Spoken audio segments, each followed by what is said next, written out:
경외하며 여호와와 그의 종 모세를 믿었더라. 아멘. 네, 우리가 지난주는 부활주일이라서 저희들이 부활에 관한 말씀을 잠시 나누었고요.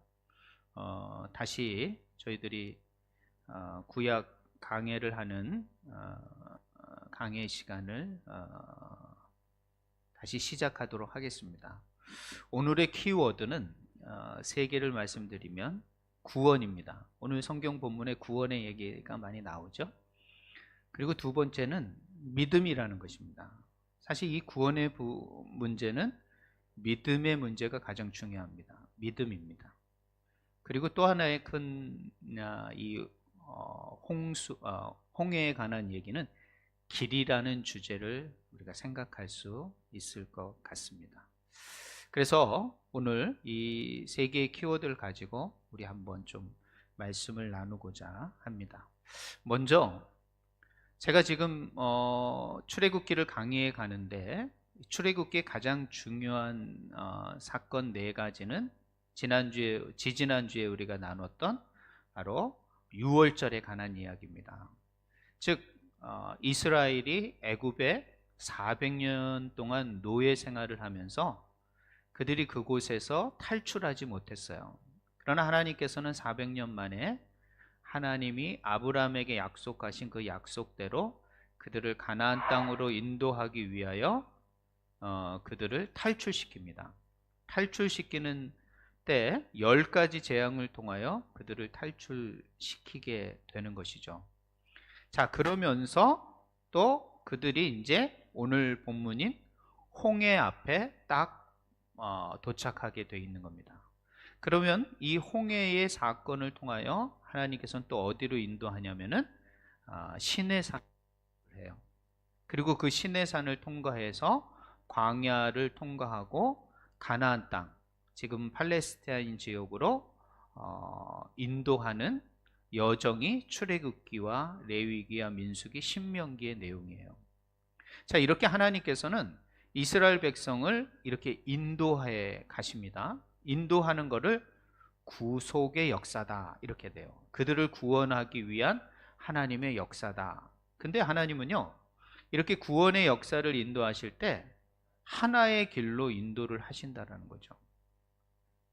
여러 길, 여러 방법을 취해서 그들을 인도하시지 않습니다. 그럼 하나님은 그 하나님의 구원의 길을 어떻게 인도하실까? 그리고 그 구원의 길로 인도하시는 그 인도하심에 우리는 어떻게 반응하며 어떻게 살아가야 할까? 오늘도 저와 여러분을 구원하시기 위하여 하나님이 구속의 역사를 지금 이끌고 계십니다. 그 구속의 역사를 여러분은 과연 어떻게 반응하며 살아가야 할 것인가? 이것까지 좀 말씀을 나누려고 합니다. 주제가 좀 무겁고 넓죠? 그러나 좀 이런 말씀을 들어가야 들어가면 도움이 되리라 생각합니다. 또 안 넘어가네요. 네. 그러면 이 구속사의 여정을 좀 보면 여기에는 상징적인 의미가 있습니다. 그러니까 여러분이 그러잖아요. 여자를 잘 알려면요, 여자의 말을 잘 이해해야 됩니다. 어떻게 가가지고 뭐 밥을 이렇게 막 시켜 먹었고 그러고 그러는데 이거 괜찮아? 그러면 괜찮아. 시켜도 돼? 그러면 시켜? 그러면 시켜? 하고 발음이 딱 올라간다? 그러면 그건 시키지 말라는 의미거든요. 아시죠?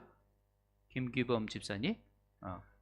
네, 이거 자기 먹고 네, 이게 정말 맛있는데 그럼 시켜? 그러면은 그거 먹고 싶지 않다는 말이에요. 그러니까 말과 뜻이 다른 거죠. 그러니까 문자도 마찬가지예요. 하나님의 말씀을 읽는 것도 중요하지만 그 말에는 의미가 숨겨져 있는 것이죠.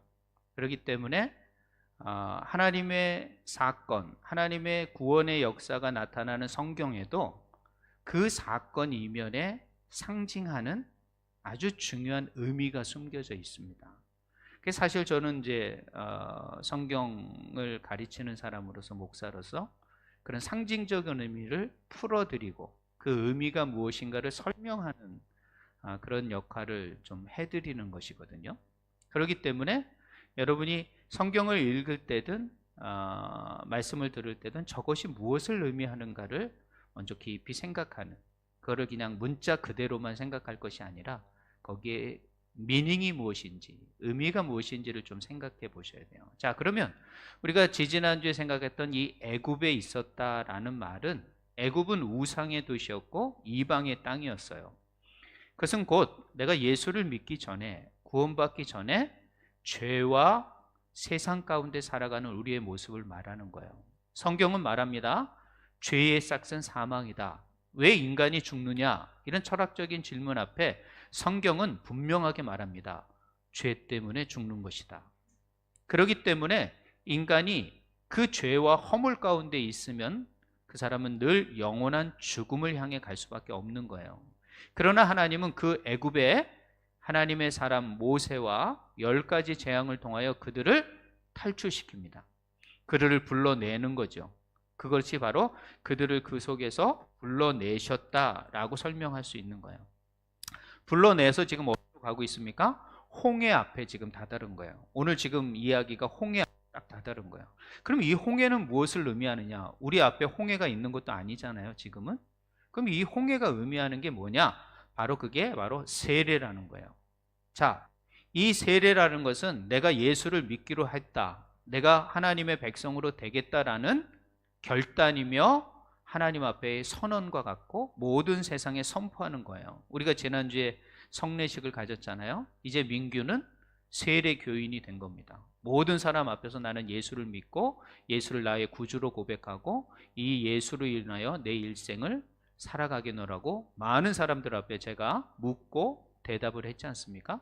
이제 세례를 받는 것과 같이 이 홍해는 바로 물이라는 거예요. 바다라는 그 물로 하나님은 인도하셔서 그들을 이제 죄와 허물로부터 완전히 깨끗한 새 사람으로 만들기 위하여 그 바다로 인도하신 거예요. 그래서 그 바다를 통과하게 하심으로 말미암아 영적으로는 영적 세례를 받게 하시는, 그러므로 말미암아 다시 한번 죽고 다시 살아나는 거예요. 세례가 어떻게 되죠?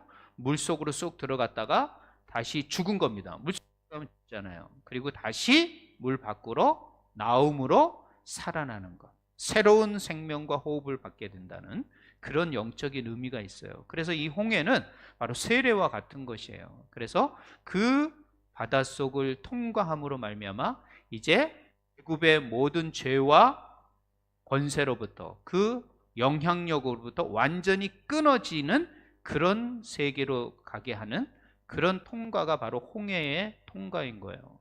그런 다음에 어디로 갑니까? 그들이 3일길을 간 다음에 시내산으로 가게 돼요.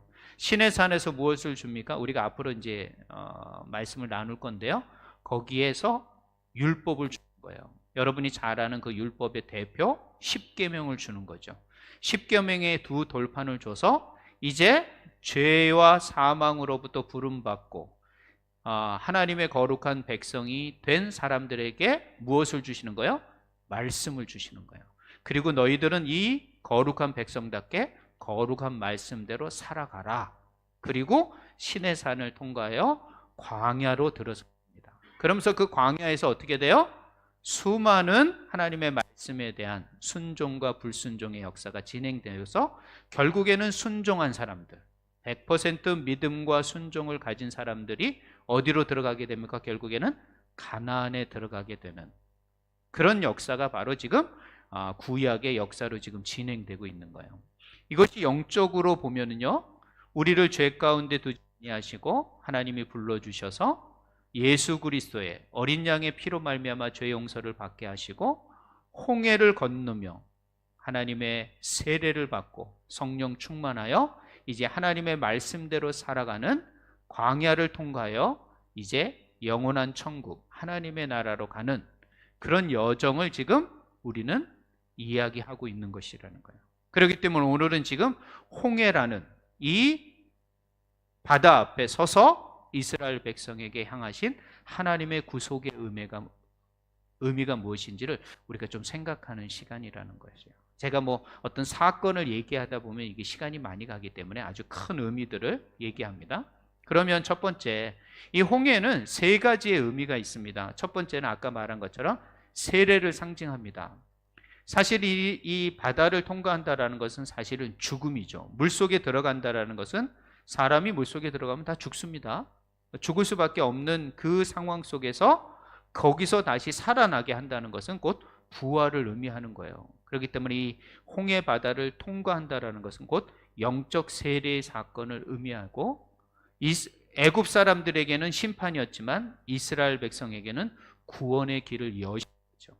놀라운 이 사건이 바로 홍해는 세례의 상징을 의미한다. 고린도전서 10장 1절과 2절에 이렇게 됐습니다. 모든 조상들이 구름 아래 있고 바다 가운데로 지나며 모세를 속하여 다 구름과 바다에서 세례를 받았고. 그러니까 이게 뭘 의미해요? 이 홍해를 건너가는 이 의미가 바로 영적 세례를 의미한다라고 지금 사도 바울은 이 홍해 사건을 해석하고 있는 거예요. 그렇기 때문에 여러분은 꼭 이런 성경에 나타나는 이 사건이 영적으로는 어떤 의미가 있는지를 여러분이 좀 알아가시는 게 중요한 겁니다. 그래서 저와 여러분이요, 이제 교회를 다니다가 세례를 받는 건 너무 중요한 거예요.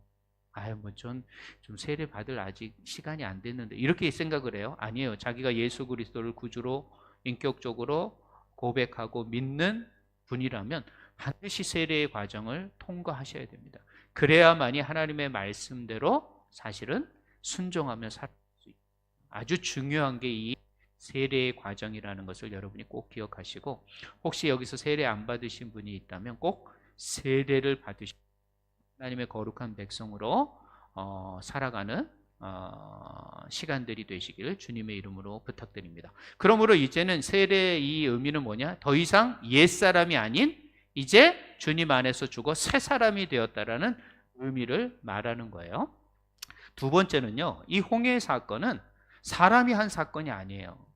사람이 뭔가 움직여서 일어난 사건이 아니라 하나님의 주권적 사건이었다는 거예요. 하나님의 전적인, 하나님의 단독적인 사역이라는 것을 아셔야 돼요. 왜 이렇게 하나님이 하셨냐면, 사람들은요, 이 구원에 사람의 행위나 사람의 노력이 포함된 홍해의 구원 사건이 있었다면 우리의 구원도, 오늘 일어나는 저와 여러분의 구원의 사건도 여러분의 노력과 여러분의 행위로 구원받으려는 그런 모습이 우리 가운데 있을 수밖에 없어요. 그러나 성경은 분명히 말하는 거예요. 구원 사건은 누구의 능력과 누구의 주권으로 이루어진다?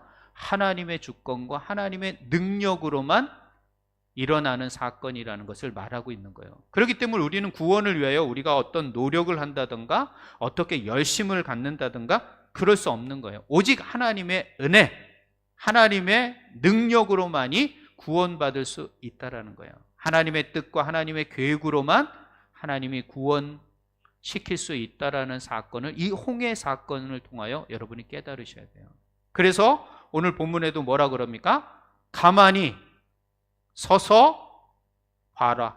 보기만 해라. 너희들이 뭔가 참여해서 야, 빨리 땅을 파고 길을 내고 뭐 돌아가고 배를 만들고 이렇게 하라고 그러지 않습니다. 가만히 서서 주의 그 구원을 보라. 이렇게 말을 하는 거예요. 그러므로 이 구원의 모든 사건은 누가 하시는 거다? 하나님이 하시는 거다. 그러므로 여러분이 구원받기 위해서 뭐 노력하고 최선을 다하고 하는 모습은 있어야겠죠. 그러나 그것이 내 구원을 이루는 또 다른 방편이다 생각을 한다? 천만에요. 그럴 수 없다라는 거예요.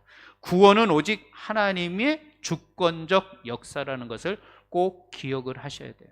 그렇기 때문에 우리는 하나님 앞에 구원받은 사람으로서 어떻게 돼요? 늘 감사와 늘 영광을 올려드려야 되는 것이죠. 자, 세 번째는 뭐냐면은 아주 중요한 부분이에요. 요거는 사실은 잘들 모르는 것 같아요. 왜냐하면 이 홍해의 사건은 뭐냐면 믿음의 사건이라는 거죠. 여러분 생각 한번 해보세요. 여러분 이제 상상할 수 있잖아요. 상상 한번 해보세요. 지금 바다가 바람이 불어가지고 벽으로 쫙, 여기 지금 옆에 벽이 있잖아요.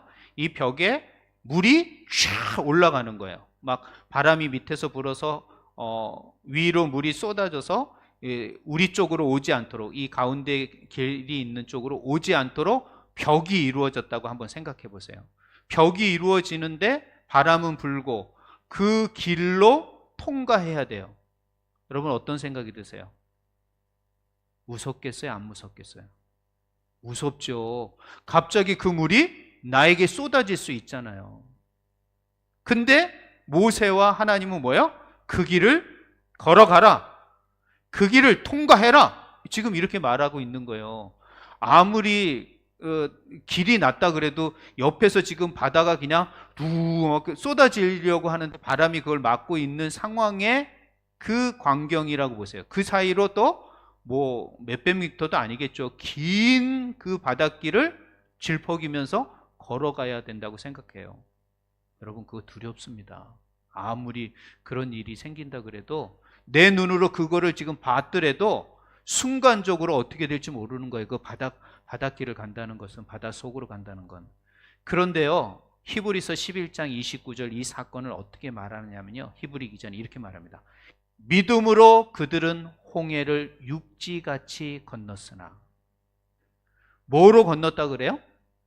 믿음을 가지고 그 홍해에 갈라진 길을 걸어가고 있다라고 말을 하고 있는 거예요. 그렇기 때문에 이 홍해 사건은요, 하나님의 구원의 사건이기도 하지만 그 구원 사건을 뭘로 받아들이는 거예요? 믿음으로 받아들여 그 가운데로 지나가는 사건이라는 거예요. 하나님이 여러분 가운데 홍해 같은 역사가 일어날 때 여러분 그거를 믿음으로 받아들여 그 길을 통과해 가야 되는 거예요. 믿음이 없이 기적이네? 이런 일이 있어? 이렇게 걸어가는 길이 아니라는 거예요. 그 길은요, 두렵고 무서운 길이고 놀라운 길이지만 뭘 가져야 되는 거예요? 믿음을 가지고 그 길을 걸어가야 된다라고 지금 말을 하는 거예요. 그러므로 이 홍해의 길은 바로 하나님께서 너희들을 내가 구원했으니 누구를 믿어라? 나를 믿어라. 나를 향한 그 믿음을 더욱 단단하고 두텁게 붙들어라 라고 지금 말을 하고 있는 거예요. 이런 홍해의 사건과 기적을 여러분이 혹 삶 가운데 경험했을 때 반드시 여러분에게 발생되어야 하고 붙들어야 할 것은 뭐다? 믿음이라는 거예요. 이 믿음이 없으면 절대 그 길을 통과해낼 수가 없는 거예요. 아무리 하나님이 기적을 베풀어도 그 길을 통과해낼 수 없다라고 지금 말을 하는 거예요. 그러므로 반드시 어떻게 돼요? 홍해 앞에 새로운 길이 열려서 놀라운 새 길이 열렸을 때도 여러분 그 길을 통과하는 것은 뭐 어떤 확신이나 용기나 이게 아니라는 거예요. 믿음. 하나님을 향한 단단한 믿음을 가지고 그 길을 통과할 수밖에 없는 거예요. 자, 그러면 이 홍해 사건의 세 가지 의미를 제가 말씀드렸어요. 그것은 뭐예요? 바로 세례를 의미한다. 우리가 새 사람이 된 세례를 의미하고, 두 번째는 이 모든 구원의 역사는 하나님의 역사의 주권에 의해서 이루어진 것이고, 또 이 길을 통과하는 이 홍해의 바닷길을 통과할 때는 무엇이 필요하다? 믿음이 필요하다라는 것이에요. 그런데 하나님은 도대체 왜 길이 없는 곳으로 이스라엘 백성을 인도하셨을까요? 왜 길이 없는? 우리는 그래요. 세상을 살아가면서 좀 여러 길이 있기를 원해요. 그리고 많은 선택지가 있으면 선택적 조건이 있기를 원하는 사람들이 많이 있습니다. 그러나 하나님은 그런 식으로 인도하시지 않습니다. 오늘도 그렇습니다. 여러분을 인도하실 때 하나님은 절대 어떤 길로 인도를 하시냐면 하나님의 말씀을 듣고 따라가는 삶을 살아시기를 원하시는 거예요. 많은 사람이 이렇게 생각해요. 내가 하나님의 기적을 보여주면 내가 하나님을 믿겠다. 여러분 그 사람들 절대 하나님을 잘 믿지 못합니다. 성경은요, 그래서 보여주고 믿게 하지 않습니다. 하나님은 어떤 사건과 기적을 보여주고 믿게 하지 않고 말씀을 듣는 가운데, 그 듣는 가운데 믿음이 생기게 하고 그 믿음 가운데 하나님의 놀라운 역사를 보게 하십니다. 그러니까 우리는 보여주세요. 그럼 제가 믿겠습니다. 이렇게 순서를 잡습니다. 근데 성경은 어떤 사건이고 하나님은 어떻게 말하냐면 먼저 들려주시는 거예요. 말씀해 주시는 거예요. 여러분, 듣는 거와 말하는 것은 우리가 어떤 정보를 얻을 수 있는 두 가지의 감각입니다. 우리는 눈으로 봐서 그것을 직관적으로 그것에 대한 정보를 얻을 수 있습니다. 그리고 듣는 것을 통하여 우리는 상상력과 이해력을 통하여 어떤 그 정보에 대한 것을 추론해낼 수 있습니다. 그럼 도대체 하나님은 보는 것을 통하여 하나님이 정보를 제공하시는 것 같습니까? 듣는 것을 통하여 하나님은 정보를 제공하는 것 같습니까? 바로 하나님은 영이시기 때문에 볼 수 없기 때문에 하나님은 절대 보는 것으로 직관적으로 여러분에게 정보를 전달하지 않습니다. 즉 하나님의 계시의 말씀을 전달하지 않습니다.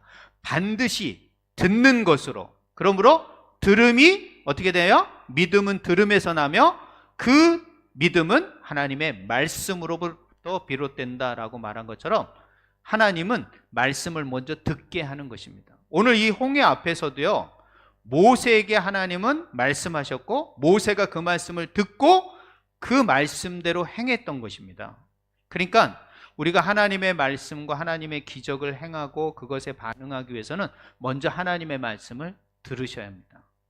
그리고 그 듣고 그 말씀을 마음으로 믿으면서 그 길을 따라가야 돼요. 그러면 그 실제적인 것을 우리의 삶 가운데서 보게 되는 거예요. 그러니까 보고 믿으려고 하지 말고 하나님의 말씀을 듣고 내 안에서 믿음을 갖고 그 믿음을 통하여, 믿음의 눈을 통하여 그 나타나는 실제를 보면 보인다는 거예요. 하나님은 우리 안에서 기적을 베풀고 있는데 우리가 믿음의 눈으로 바라보지 않으면 그게 기적인지 우연인지 알 수가 없는 거예요. 그러나 하나님의 말씀을 듣고 내 마음속에서 믿음을 가지고 그 믿음의 눈으로 나타나는 현상, 우리의 실제적인 현상을 보면 이것은 하나님이 지금 역사하시는 기적과 같은 하나님의 주권적 역사구나라는 게 보인다라는 거예요. 근데 우린 자꾸 하나님 먼저 보여주세요. 그럼 제가 믿을게요. 그 순서가 아니라는 거예요. 성경은 반드시 먼저 들어라. 그러면 그것이 너희 안에 믿음의 눈을 뜨게 해서 나타나는 현상이 하나님의 역사의 기적의 역사인 것을 보게 될 것이다. 이렇게 말씀하신다는 거예요. 그렇기 때문에 여러분, 반드시 하나님은 말씀을 듣는 과정을 통과하셔야 되는 거예요. 그래서 오늘 주일날 하나님의 말씀을 들어야 되고요.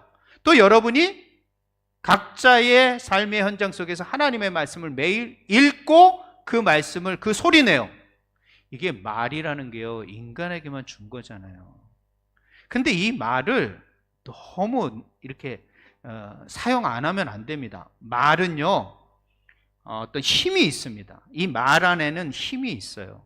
그래서 그 사람 말대로 된다 그러잖아요. 그래서 부정적인 말, 나쁜 말 하지 말고 긍정적인 말, 소망하는 말, 칭찬하는 말, 그런 말을 해야 되는 거예요. 그래야지 그렇게 되는 거예요. 왜? 말엔 힘이 있으니까. 그리고 인간에게만 그 말의 능력을 주셔서 그 말대로 할 수 있게끔 하신 거예요. 그리고 하나님께서는 또요, 그 말씀을 하시게 된 거예요. 그리고 그 말씀으로 기록한 말씀이 바로 성경이고요. 그러니까 곧 성경을 읽을 때 속으로 읽는 것도 좋은데요, 소리내서 읽을 때 달라지는 거예요. 왜냐하면 그 소리가 나에게 들려지게 되거든요. 말로 들려질 때 그 말씀은 느낌이 달라지는 거예요. 그냥 속으로 눈으로 읽는 것과 소리내어 내가 그 소리를 듣고 읽는 것하고 전혀 다른 의미라는 거죠.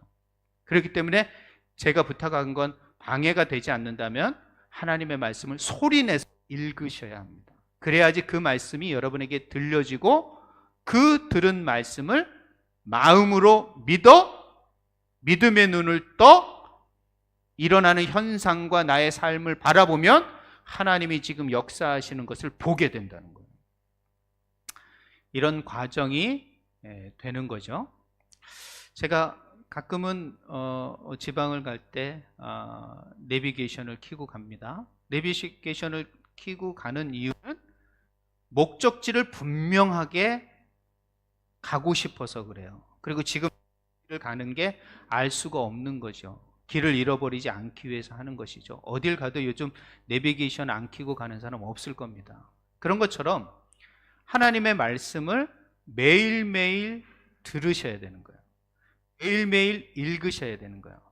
우리가 이 낯선 세상에서 경험하지 못한 현실에서 또 내일이라는 불확실한 시대 속에서 살아가는 가운데 우리는 이 길이, 내가 지금 이 가는 길이 맞는 길인가, 정확하게 가고 있는가 불안할 때가 많이 있잖아요. 그러나 내비를 통해서 우리가 그 한마디 한마디, 우회전하세요, 300m 후에 좌회전하세요, 얼마나 쉽습니까? 그대로 따라가기만 하면 돼요. 근데 그걸 못 믿어, 또 내비게이션을 못 믿는 사람이 있어. 이 길이 아닌 것 같은데, 그러고 딴 길로 가잖아요. 그러면 그 사람은 또 길을 헤매게 되는 거예요. 왜? 그대로 가야 되는데. 그러니까 우리가 말씀을 믿고 그걸 신뢰하고 가야 되는 거예요. 그래서 하나님의 말씀은 사실 우리의 영적 지도와도 같은 것이죠. 그래서 그 길을 따라가면 결국에는 어디에 도착하게 됩니까? 내가 가고 싶은 그 내비가 최종적으로 가고자 하는 그 목적지에 도착하게 되는 거예요. 그런 것처럼 우리가 하나님의 말씀을 오늘 듣고 순종해 갈 때 지금은 이 길이 맞나 안 맞나, 내가 지금 가는 길이 이게 맞나 안 맞나 불확실하고 불안할 때가 있죠.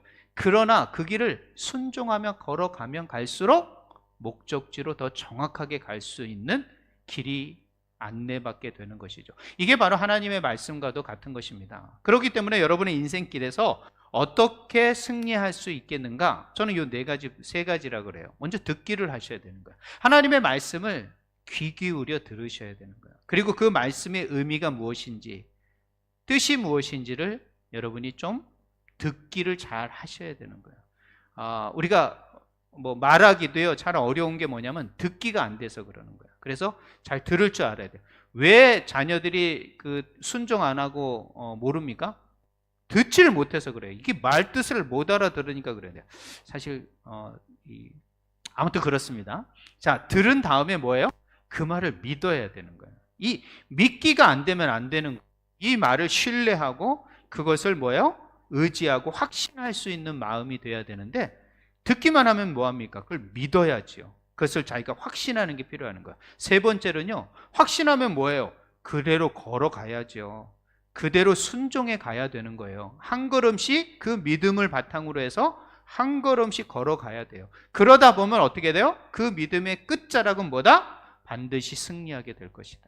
이기는 자가 될 것이다. 성경은 약속하고 있는 거예요. 그래서 그 말씀 붙들고 지금 우리는 들어야 되고 믿어야 되고 걸어가야 되는 거예요. 그러다 보면 반드시 우리는 승리할 수 있다라고 말하는 거예요. 성경은요, 그래서 승리의 책이에요. 죄와 사망으로부터 예수 그리스도가 승리하셨다. 사단의 모든 권세로부터 예수 그리스도가 다시 재림함으로 말미암아 승리하실 것이다. 성경은요, 승리의 책이에요. 이 승리의 책을 여러분이 동일하게 경험하고 싶다면 들어야 되고 믿어야 되고 그 길을 끝까지 걸어가셔야 돼요. 끝까지 걸어가셔야 돼요. 그래야만이 여러분은 반드시 승리할 수 있고 성경의 약속대로 승리자가 될 수 있는 것이죠. 그러므로 믿음은요, 어디서부터 시작이 되면 듣는 것부터 시작이 돼야 됩니다.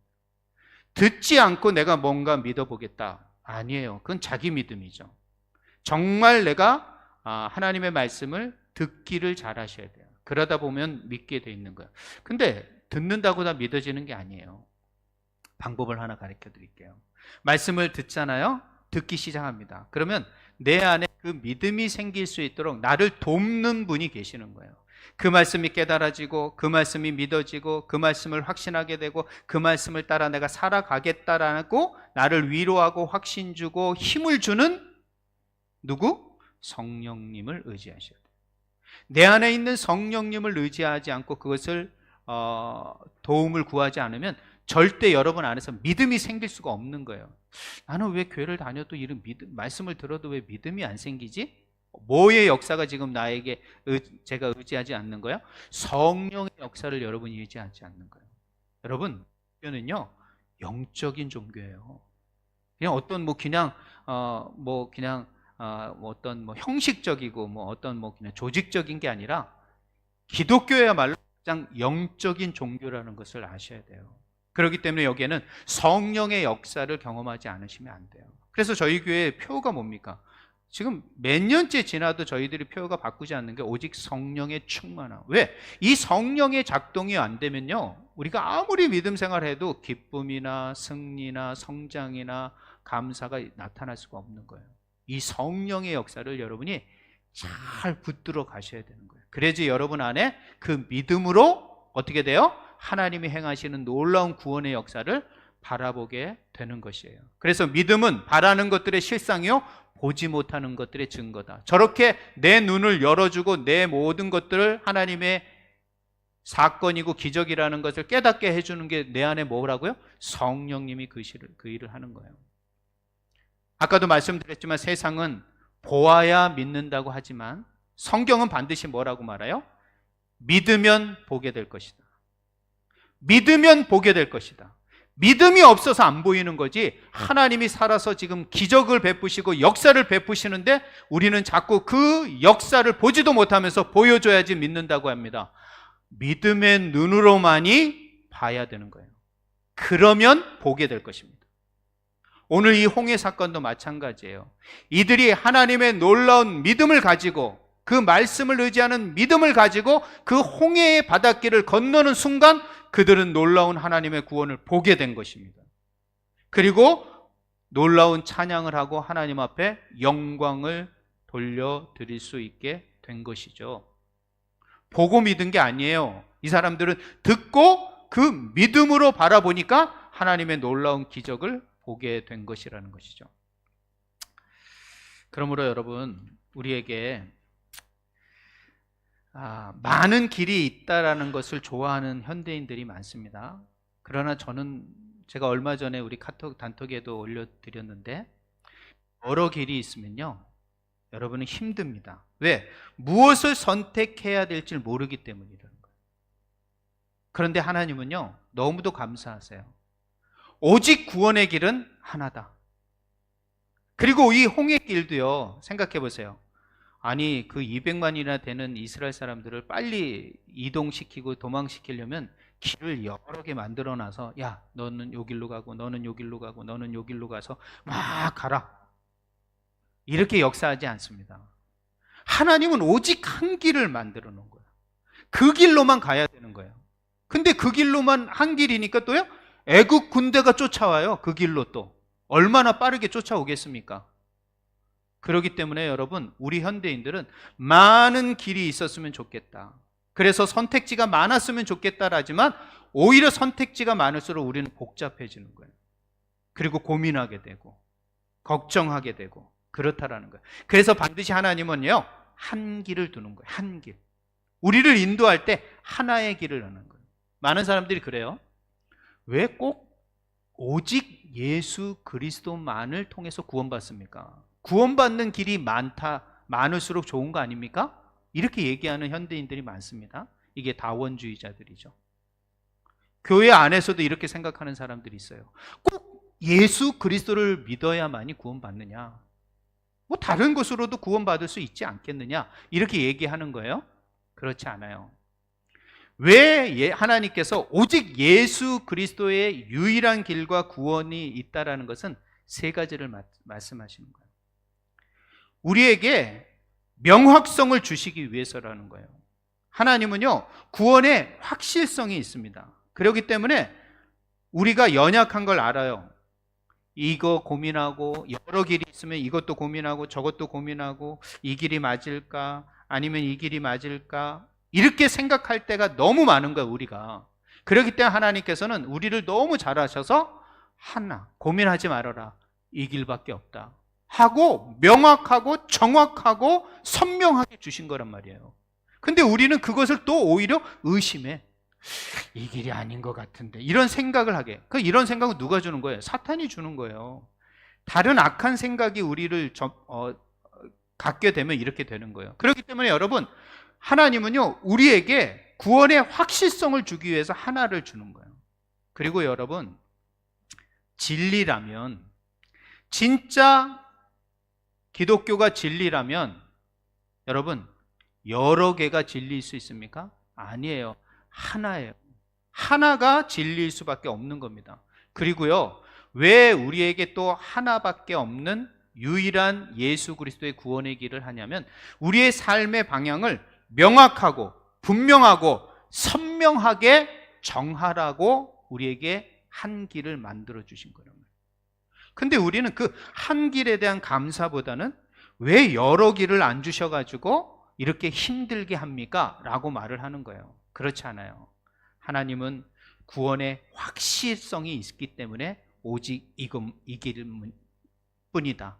그리고 너희들의 삶의 목적과 방향을 분명하고 정확하게 잡아라 라고 하시기 때문에 하나님은 오직 예수 그리스도만이 구원의 길이라는 것을 말씀하고 있는다는 거죠. 그렇기 때문에 이스라엘 백성도 지금 길이 없는 홍해로 딱 이끌어 가시는 거예요. 저와 여러분이 살면서 길이 없는 홍해와 같은 상황을 만날 때가 있습니다. 사업을 하든 여러분의 개인적인 일을 하든 또 우리가 생각지도 못한 또 거주지의 이동까지 사실 우리의 힘이 될 수 없는 길이거든요. 그러나 그럴 때, 그 길에 딱 섰을 때 우리는 다시 한번 하나님의 음성을 들으셔야 합니다. 그리고 하나님께서 길이 없는 가운데서도 바닷길을 여신 것처럼 우리의 새로운 길을 열어주실 것이다. 그리고 그 길은 여러 길이 아니라 하나의 길이다. 그리고 하나님은 그 길을 통하여 우리를 구원해 가시고 또 우리를 인도해 가실 것이다. 그렇다면 우리는 다시 한번 물어봐야 될 것입니다. 나는 지금 예수님이라는 한 길을 붙잡고 있는가? 아니면 나는 다른 길을 찾음으로 내 인생을 개척해 가고 있는가? 이것이 사실은 진정한 그리스도인과 그리스도인이 아님을 나누는 질문이며 답이 되는 것입니다. 사랑하는 주 안의 성도 여러분, 우리는 성경에서 말하는 한 길, 오직 예수 그리스도를 우리의 구원의 길로 믿고 가는 사람들입니다. 세상의 많은 길을 찾기보다는 오직 한 길이신 예수님을 나는 붙들고 내 인생을 살아가겠다라는 그런 결단과 결심이 예배 가운데 있으기를 소망하고, 홍해 앞에 섰을 때도 이스라엘 사람들에게 지금 주님은 묻고 있는 거예요. 과연 너희들이 다른 길을 택할 것이냐, 아니면 내가 여는 이 구원의 길로 갈 것이냐? 그때 그들은 어떤 선택도 할 수 없이 하나님이 여시는 그 구원의 길에 순종하겠습니다 하고 모세 앞에 하나님의 말씀을 듣고 있는 거예요. 믿음으로 반응한 그들에게 하나님은 전혀 세상이 말할 수 없는 바닷길을 여심으로 말미암아 그들을 인도하고 구원해 내셨던 것처럼, 반드시 여러분이 막다른 골목에 있을지라도 그럴 때 하나님의 말씀을 듣고 오직 예수 그리스도, 오직 하나님의 길만을 선택하겠다라는 결단과 각오가 있으시길 바랍니다. 그런 고백이 있으시길 바랍니다. 그럼 반드시 하나님께서는 그 믿음을 받으시고 반드시 여러분이 상상할 수 없는 새로운 길을 열어 가실 것입니다. 이것이 바로 하나님의 구원의 길이고 바로 오늘 홍해의 길이라는 거예요. 사랑하는 주 안의 성도 여러분, 이 홍해의 길을 걸을 때 반드시 믿음이 필요합니다. 믿음으로 하나님 앞에 반응할 때 그 하나님의 놀라운 기적을 여러분은 보게 될 것입니다. 오늘도 살아계신 하나님께서는 우리의 삶 가운데 놀라운 기적을 베푸십니다. 제가 20년 동안 이곳에서 사역하면서 그런 거 경험 안 했겠습니까? 그런 거 경험 안 하고 이곳에서 살아가면서 지금 지내가겠습니까? 절대 그렇지 않습니다. 정말 굴곡이 너무도 많이 있습니다. 그런 가운데서도 하나님은 우리를 믿음으로 그 길을 걷게 하시는 것이죠. 그럼 반드시 하나님께서 하시는 놀라운 구원이 될 겁니다. 여러분이 일주일 동안도 그렇게 믿음으로 반응하여 하나님의 놀라운 구원의 확신과 또 그 가운데 평안을 누리는 그런 한 주간이 되시길 주님의 이름으로 부탁드립니다. 기도하겠습니다. 하나님 감사합니다. 우리 사랑하는 주 안의 성도들, 죄와 죽음의 땅에서 우리를 부르시고 구원의 홍해를 믿음으로 건너게 하신 주님의 은혜에 감사드립니다. 주님의 은혜로 세례를 받고 새 생명으로 살아가게 하셨으니 이제는 다시 옛사람으로 돌아가지 않게 하시고 말씀을 따라 순종하고 광야 같은 세상 속에서 믿음으로 걸어가는 저희들이 되게 하시옵소서. 때로는 길이 막힐 것 같았고 때로는 시험과 고난이 찾아온다고 할지라도 오직 주님께서 새롭게 열어주시는 길을 바라보며 그곳에 멈춰 주님의 행하실 일을 보기를 소망합니다.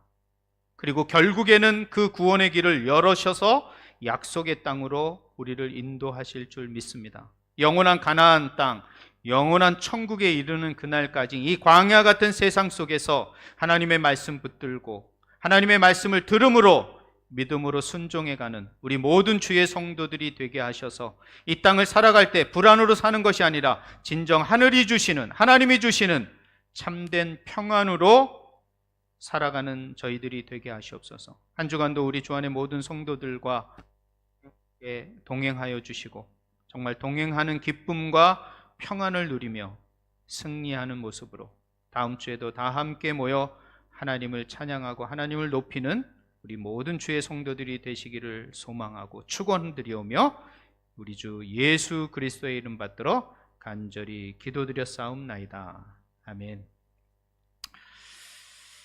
찬송가 180장을 불러 준비 올려드리도록 하겠습니다.